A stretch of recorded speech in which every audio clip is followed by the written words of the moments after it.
ప్రపంచ మానవులారా, మీ మనస్సు కంటి బయట ఏదైతే కోరుకుందో అది మొత్తము ఉచితంగా ఇస్తాను.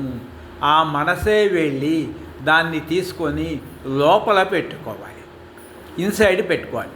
ఉదాహరణకి పెళ్ళి చేసుకోవాలనుకున్నాను, మీ మనసే వెళ్ళి ఆ అమ్మాయిని పెళ్లి చేసుకొని లోపల పెట్టుకోవాలి, ఆ బాడీ బయట ఉండటానికి వీలేదు. అట్లాగే ప్రపంచంలో కార్లన్నీ కోరుకో, కార్లన్నీ లోపల పెట్టుకో. ఒక్క నట్టు బయట పెట్టినా అది నీతో రాదు.